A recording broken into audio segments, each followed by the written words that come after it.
इग्नो स्वान एक ऐसा नाम जो अगर अमेरिका में पैदा ना होकर भारत में पैदा हुआ होता तो उसे बड़े ही मान सम्मान के साथ बागेश्वर धाम की तरह एक उपाधि मिल जाती। जी हाँ, इग्नो स्वान के पास में एक ऐसी जबरदस्त साइकिक एबिलिटी थी कि वो आंख बंद करके जिसके बारे में भी सोचते थे उसे वो देख सकते थे, रियल टाइम में देख सकते थे। तो जब इग्नो स्वान से एलियंस के बारे में पूछा गया तो उन्होंने कहा कि एलियंस सिर्फ हमारे बीच में ही मौजूद नहीं है, बल्कि इन्होंने मून की फार साइड पर स्ट्रक्चर्स भी बना लिए हैं। तो चलिए जानते हैं एक ऐसी कहानी जिसे अमेरिका की खुफिया एजेंसी CIA ने खुद कंफर्म किया था। इग्नो स्वान के परिवार वालों को बचपन में ही पता लग गया था कि इनके पास में कोई साइकिक एबिलिटी है, यानी खास दिमागी क्षमता।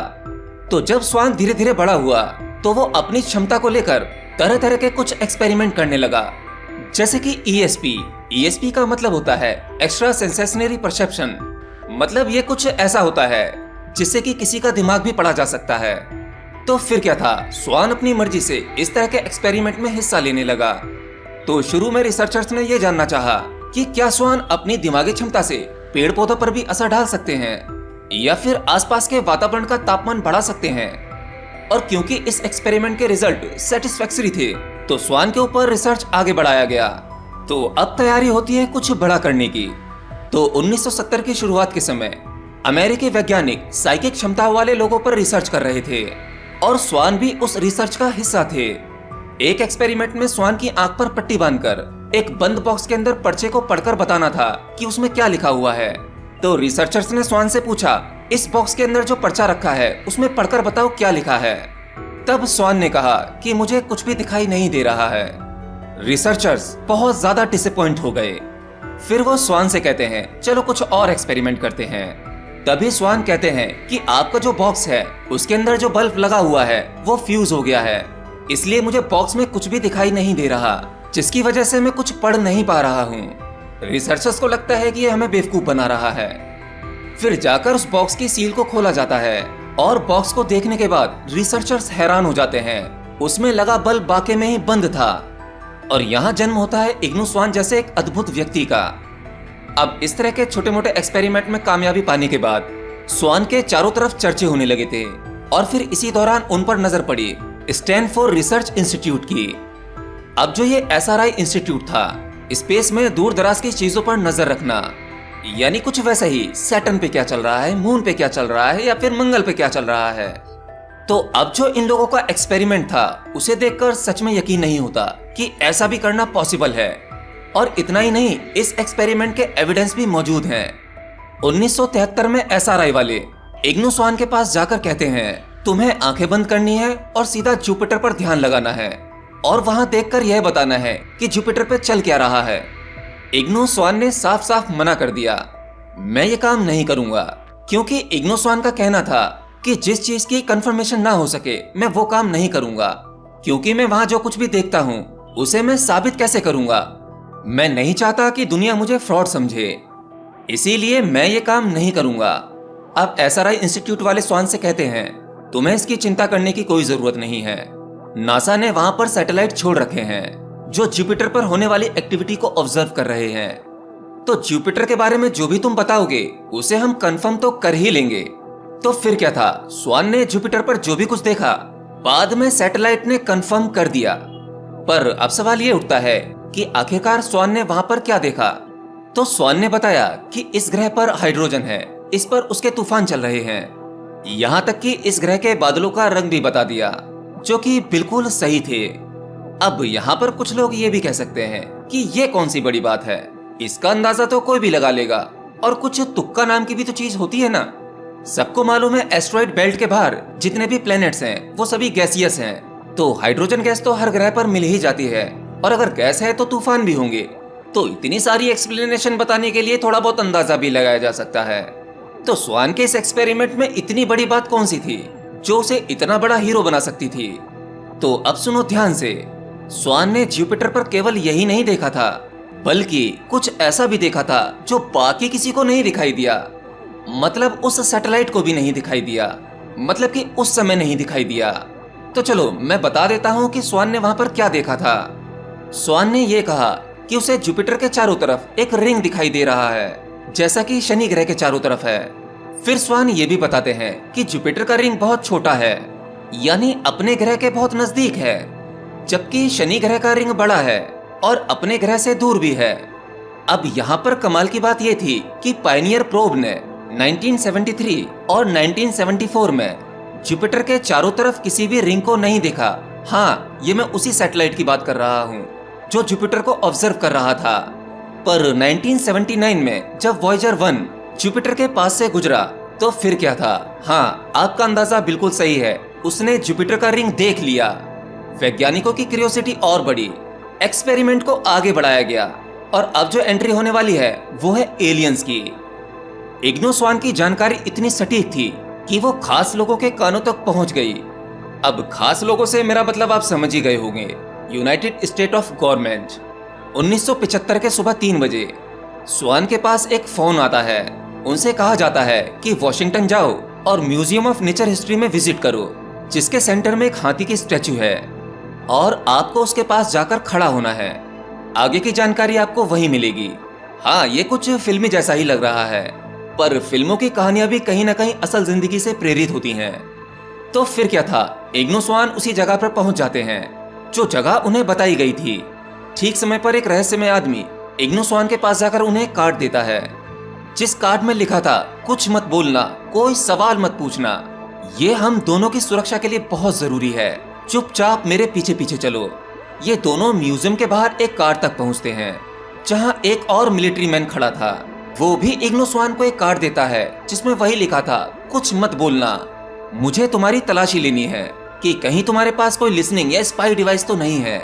तलाशी के बाद मिलिट्री मैन एक और फाइनल कार्ड देता है, हमारे पास आपके टैलेंट के लिए एक बिल्कुल सूटेबल प्रोजेक्ट है, क्या आप हेलीकॉप्टर यात्रा में कंफर्टेबल हैं? स्वान को बिल्कुल भी डर नहीं लगता और कहते हैं ठीक है, मैं कंफर्टेबल हूँ। उसके बाद एक व्यक्ति स्वान की आंखों पर कपड़ा बांध देता है, उन्हें गाड़ी में बिठाकर अपने साथ ले जाते हैं। अब आंखें बंद होने की वजह से इग्नोस्वान कुछ देख तो नहीं पा रहे थे, पर उन्हें यह पता लग रहा था कि वो गाड़ी उन्हें सर्कल में बार बार घुमाए जा रही है। जिसके बाद गाड़ी जाकर रुकती है और एक हेलीकॉप्टर के पास आने की आवाज आती है, जिसमें इग्नोस्वान को बिठाकर हेलीकॉप्टर उड़ जाता है। उसके बाद एक बिल्डिंग की छत पर हेलीकॉप्टर लैंड करता है और उन्हें एलिवेटर के जरिए बिल्डिंग के नीचे ले जाया जाता है और फिर उनकी आंखें खोल दी जाती हैं। इग्नोस्वान अपनी आंखें मलते हैं क्योंकि अचानक से उनकी आंखों के सामने तेज रोशनी थी। फिर उनमें से एक आदमी आता है जो अपने आप को मिस्टर एक्सेलरॉड के नाम से इंट्रोड्यूस करता है और फिर वो इग्नोस्वान से कहता है टेंशन बिल्कुल मत लेना, आप यहाँ पर बिल्कुल सुरक्षित हैं। तो मिस्टर रॉड स्वान से कहता है हमारे पास एक गवर्नमेंट प्रोजेक्ट है और उस प्रोजेक्ट में आपको अपनी साइकिक एबिलिटी का इस्तेमाल करके हमारे लिए कुछ चीजें देखनी है और इस काम के लिए आपको हर दिन $1000 दिए जाएंगे। उस समय ये कीमत बड़ी हुआ करती थी। अब ये पैसा तो उन्हें मिल जाएगा, लेकिन उनके द्वारा स्वान के लिए कुछ शर्तें थीं और उन शर्तों के बारे में आप जानते ही होंगे कि वो इस प्रोजेक्ट के बारे में किसी से बात नहीं करेंगे और ये प्रोजेक्ट खत्म होने के बाद भी उसके 10 साल बाद तक इसके बारे में वो किसी से बात नहीं करेंगे। इसके अलावा भी एक और शर्त थी कि जब तक ये प्रोजेक्ट चलेगा इग्नोस्वान उस बिल्डिंग से बाहर नहीं जा सकते।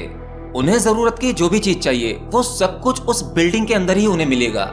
मतलब अगर वो इस नौकरी को एक्सेप्ट करते हैं तो उन्हें इसी बिल्डिंग के अंदर रहना होगा, वो भी कांस्टेंट सर्विलांस के अंदर, जिसका मतलब है कि उनके ऊपर 24 घंटे नजर रहेगी। अब ये सुनकर मिस्टर इग्नोस्वान काफी नर्वस हो जाते हैं क्योंकि अब तक उन्होंने जो भी काम किए थे ये उनमें से सबसे अजीब था। लेकिन इग्नोस्वान एडवेंचरर थे तो उन्होंने इस प्रोजेक्ट के लिए हाँ कह दिया। मिस्टर एक्सेलरॉड स्वान से कहते हैं आज आप आराम करिए, हम कल से शुरू करेंगे। अगले दिन मिस्टर एक्सेलरॉड स्वान को बताते हैं कि उन्हें मून पर विजिट करना है, मतलब वैसे नहीं, वही अपनी आंखें बंद करके, यानी अपनी साइकिक पावर का इस्तेमाल करके मून पर जाना है। वो लोग उन्हें कुछ कोऑर्डिनेट्स देंगे जिन पर फोकस करके उन्हें बताना है कि आखिर उन कोऑर्डिनेट पर उन्हें क्या दिखाई दे रहा है। फिर क्या था, मिस्टर स्वान को कोऑर्डिनेट्स की लिस्ट मिल जाती है और वो एक एक करके कोऑर्डिनेट्स को देखना शुरू करते हैं। ज्यादातर कोऑर्डिनेट्स में कुछ भी नहीं था, धूल थी, गड्ढे थे, बड़े बड़े क्रेटर्स थे। इसके बाद मिस्टर स्वान को बड़ी ही अजीब और कंफ्यूजिंग चीज दिखाई देती है। उन्हें वहां पर ट्रैक दिखाई देते हैं, हैवी मशीनरी के ट्रैक्स। उन्हें कुछ ऐसे पैटर्न्स भी दिखाई देते हैं जैसे कि वो हवा ने बनाए हों। जबकि मून पर तो हवा है ही नहीं, मतलब वहां पर बहुत ही हल्का एटमॉस्फेयर है। अब एटमॉस्फेयर का नाम सुनकर हैरान मत होना, रिसेंटली ही पता लगा है मून पर बहुत ही हल्का एटमॉस्फेयर है। अब स्वान की नजर एक क्रेटर्स पर पड़ती है जिसमें से हरे रंग की रोशनी आ रही थी। मिस्टर स्वान बताते हैं कि यह रोशनी डिफ्यूज है। अब मून पर डिफ्यूज रोशनी तो पॉसिबल नहीं है, क्योंकि लाइट को स्कैटर करने के लिए अच्छा खासा एटमॉस्फेयर चाहिए, और मून का एटमॉस्फेयर इतना स्ट्रॉन्ग नहीं है कि वो रोशनी को डिफ्यूज कर सके। तो अगर इस रोशनी को एटमॉस्फेयर डिफ्यूज नहीं कर रहा था तो कौन कर रहा था? अब मिस्टर स्वान को वहां पर कुछ स्ट्रक्चर्स भी दिखाई देते हैं, जैसे बिल्डिंग्स, टावर, रोड्स और बहुत सारी मशीनरी भी। इसके बाद वो नेक्स्ट कोऑर्डिनेट पर देखते हैं, जहां उन्हें ऐसे स्ट्रक्चर्स दिखाई देते हैं जो हर तरह की रोशनी को एमिट कर रहे थे। मिस्टर स्वान के नजदीक जाने पर उन्हें ये स्ट्रक्चर्स डोम की शेप में दिखाई देते हैं, जिनमें विंडोज लगी थीं। जैसे ही मिस्टर स्वान इनमें से एक विंडो के नजदीक जाते हैं तो वो देखते हैं अंदर कुछ मनुष्य जैसे प्राणी अलग अलग काम कर रहे थे, और अचानक से वो अपना काम बंद कर देते हैं और उसी विंडो की तरफ घूमकर देखते हैं जहां इग्नो स्वान ताका झाकी कर रहे थे। मतलब वहां पर इग्नो स्वान रियल में नहीं थे, लेकिन उन्होंने अपनी साइकिक पावर के जरिए अपने आप को वहां पर प्रोजेक्ट किया था। तुरंत मिस्टर स्वान चिल्लाते हैं, उन्होंने मुझे देख लिया। तुरंत मिस्टर एक्सेलरॉड कहते हैं, वापस आओ, तुरंत वापस आओ। स्वान कहते हैं, उन्होंने मेरी तरफ इशारा किया है। मिस्टर रॉड कहते हैं, अभी निकलो वहां से, तुरंत, जल्दी से। अब मिस्टर स्वान को धीरे धीरे होश आता है और वो अपनी आंखें खोलते हैं और मिस्टर एक्सेलरॉड की तरफ चेहरा करके कहते हैं, तुम जानते थे, तुम्हें सब पता था। और मिस्टर एक्सेलरॉड लंबी सांस लेकर कहते हैं, द एक्सपेरिमेंट वॉज सक्सेसफुल। और स्वान से कहते हैं कि अब समय आ गया है, आप अपने घर जाएं। इसके बाद मिस्टर स्वान पैसे लेकर अपने घर चले जाते हैं और उनकी लाइफ नॉर्मल चलने लगती है। फिर एक दिन वो सुपरमार्केट जाते हैं, जहां पर वो एक महिला को देखते हैं, जिसे देखकर उन्हें बहुत अजीब लगता है। मतलब उन्हें देखकर ये लगा कि जैसे ये महिला एक्स्ट्रा टेरिटोरियल है, यानी कि वो महिला या प्राणी धरती का नहीं था। मतलब ऐसा उन्हें लगता है। वो जानते थे कि वो जैसा सोच रहे हैं वो बहुत अजीब है, पर उन्हें ऐसा लगा।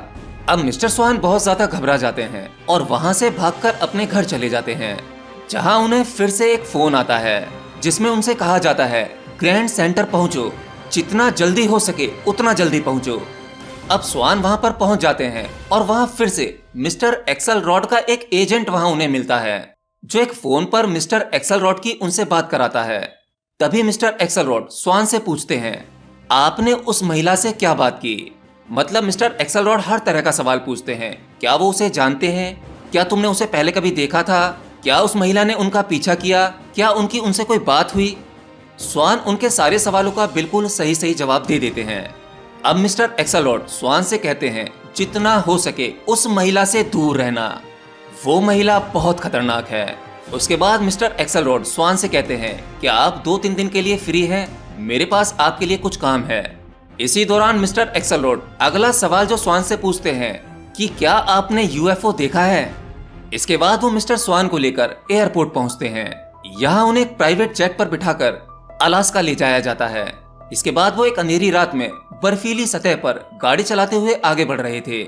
मिस्टर स्वान को थर्मल सूट देकर उनसे कहा जाता है कि वो धातु की हर एक चीज को यहीं पर उतार दें।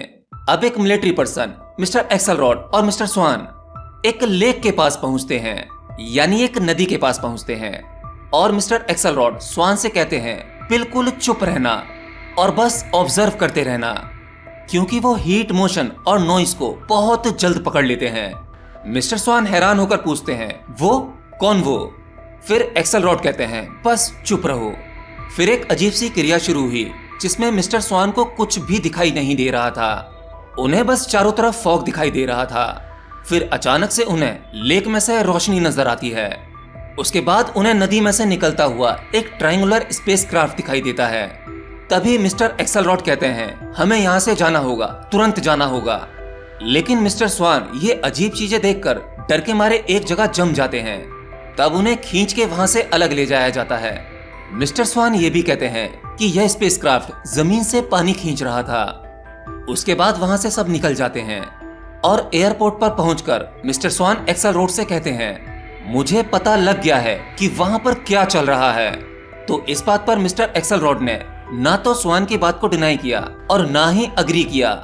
मिस्टर स्वान कहते हैं ये स्पेसक्राफ्ट एक अनमैन्ड ड्रोन था, एक रीसप्लाई मिशन था। वो मून पर माइनिंग कर रहे हैं और उन्हें हमारा पानी चाहिए। मिस्टर एक्सेलरोड स्माइल करते हैं और ना तो वो अग्री करते हैं और ना ही डिनाई करते हैं। और इसके बाद मिस्टर स्वान ने अपनी किताब में लिखा कि इस घटना के बाद ना तो उन्होंने मिस्टर एक्सेलरोड और उनसे जुड़े किसी भी चीज, किसी भी व्यक्ति को कभी नहीं देखा। मिस्टर इग्नो स्वान अपनी जुबान के पक्के थे। उन्होंने बहुत लंबे समय तक इस प्रोजेक्ट के बारे में किसी से कोई जिक्र नहीं किया, लेकिन उन्होंने अपनी किताब पेनिट्रेशन में इन सब के बारे में बताया है। इस किताब को आप आराम से गूगल पर सर्च कर सकते हैं। ये किताब काफी अच्छी है, पर अब हमारे लॉजिकल माइंड में कुछ सवाल आते हैं कि इसमें जितनी भी चीजें बताई गई हैं उनमें से कितनी चीजें बिल्कुल सही हैं। तो चलो इस चीज पर भी बात कर लेते हैं। अब हमारे पास 4 चीजें हैं। पहला जुपिटर मिशन, दूसरा मून मिशन, तीसरा शॉपिंग कॉम्प्लेक्स वाली महिला और चौथा सीधा यूएफओ से सामना। पहले उस महिला के बारे में बात कर लेते हैं। देखिए, मिस्टर स्वान को महिला एक्स्ट्रा टेरेस्ट्रियल लगी, लेकिन थोड़ा सा यकीन करना मुश्किल है। मुझे लगता है वो महिला ह्यूमन ही होगी। जरा आप इसे अपनी लाइफ से भी रिलेट करते हैं। अगर आप पर कोई नजर रख रहा है तो आपका सिक्स्थ सेंस आपको यह बता देगा कि आप पर कोई नजर रख रहा है। तो हो सकता है खुद CIA मिस्टर स्वान पर नजर रख रही हो। और क्योंकि ये 1970 का दशक था, तो इस दौरान सोवियत यूनियन और अमेरिका के बीच में कोल्ड वॉर चल रहा था, तो एक दूसरे के देश में जासूसी करना बहुत बड़ी बात नहीं थी। और उस समय मिस्टर स्वान अपनी साइकिक एबिलिटी के चलते काफी प्रचलित हो रहे थे, तो उन पर किसी महिला के द्वारा जासूसी रखना बहुत बड़ी चीज नहीं थी। अब दूसरी चीज आती है एयरक्राफ्ट यानी UFO। अब ये भी थोड़ा सा अजीब था, क्योंकि अगर स्पेसक्राफ्ट के बारे में जानना ही था तो ये काम तो मिस्टर स्वान दूर बैठकर भी कर सकते थे। बस उन्हें उस जगह के बारे में बताना था, कुछ कोऑर्डिनेट्स देने थे और काम हो जाता। तो उन्हें वहां तक ले जाने की क्या जरूरत थी। अब आते हैं जुपिटर वाली बात पर। तो आपको हैरानी होगी जानकर कि इस चीज को तो कंफर्म कर दिया था। इंगो स्वान ने जुपिटर पर जो भी ऑब्जर्वेशन की थी वो लगभग 80 से 90% बिल्कुल सही थी। जिस बात का सबूत वो जुपिटर का रिंग था, जिसे उनसे पहले किसी ने भी नहीं देखा था, और उनके बाद वॉयेजर 1 ने यह चीज कंफर्म की थी। और इसका दूसरा कंफर्मेशन था 2007 में न्यू होराइजन मिशन, जिसमें इन रिंग्स की फोटो भी ली गई थी। अब जरा मून की बात कर लेते हैं। अब मिस्टर स्वान ऐसे अकेले आदमी नहीं थे जो इस तरह की चीजों को देख रहे थे, और भी बहुत सारे लोगों पर इस तरह के एक्सपेरिमेंट किए गए हैं। और कमाल की बात यह है, इससे जुड़ी बहुत सारी सीक्रेट रिपोर्ट्स CIA ने बहुत लंबे समय से पब्लिकली नहीं करी, जिसमें से कुछ रिपोर्ट्स रिसेंटली ही पब्लिक हुई हैं। उनके आधार पर ऐसे बहुत से अजीब से साउंड थे जिन्हें सुनने का एस्ट्रोनॉट ने दावा किया, लेकिन नासा ने उन्हें इंटरफेरेंस बताकर पूरी तरह से खारिज कर दिया। और देखिए, जितनी भी इमेजेस इंटरनेट पर मौजूद हैं मून की फार साइड की या फिर अजीब अजीब स्ट्रक्चर्स होने की, उन सबको देखकर कोई कॉन्क्रीट एविडेंस तो मिलता नहीं है। मतलब समझ में नहीं आता है कि क्या सच है क्या झूठ है। दूसरी चीज, अगर कोई ऐसी सीक्रेट पिक्चर है भी तो नासा उन्हें पब्लिक क्यों करेगा? आम लोगों को यह सीक्रेट भला क्यों बताया जाएगा? लेकिन इन सब के बाद जो चीज सच है वो ये कि इंगो स्वान अमेरिका के सीक्रेट प्रोजेक्ट का हिस्सा थे। अगर आप CIA की वेबसाइट पर जाओगे, वहां पर सर्च करोगे, तो आपको इंगो स्वान के ऊपर बहुत सारे डॉक्यूमेंट्स पढ़ने को मिल जाएंगे। इंगो स्वान के साथ करने वाला हर एक आदमी एक चीज को लेकर तो बिल्कुल श्योर था कि मिस्टर स्वान झूठ नहीं बोलते थे। वो जो देखते थे वही बताते थे, क्योंकि मिस्टर स्वान ने भी ये बात मानी कि कई बार चीजों का अंदाजा लगाते समय कुछ छोटी मोटी गलतियां उनसे भी हुई थीं, इसलिए वो सच बोलते थे। तो मिस्टर स्वान की बुक पढ़ने के बाद मैं यह तो कह सकता हूँ कि वो मुझे फ्रॉड या झूठे तो नहीं लग रहे। And I may be wrong. इस सवाल का जवाब मैं आप पर छोड़ता हूँ। आप इस बारे में क्या सोचते हैं? क्या आप साइकिक एबिलिटी पर यकीन करते हैं? क्या एलियन जैसी कोई चीज होती है? क्या हमारी इस दुनिया में कुछ सीक्रेटली ऐसा चल रहा है जिसके बारे में पब्लिक को कुछ नहीं पता होता? आपके जवाब के लिए कमेंट बॉक्स खुला हुआ है। अपनी राय हमें कमेंट बॉक्स के जरिए बता सकते हैं। तो बस आज के लिए इतना ही। मिलता हूँ किसी अगली वीडियो में नई जानकारी के साथ। तब तक के लिए नमस्कार।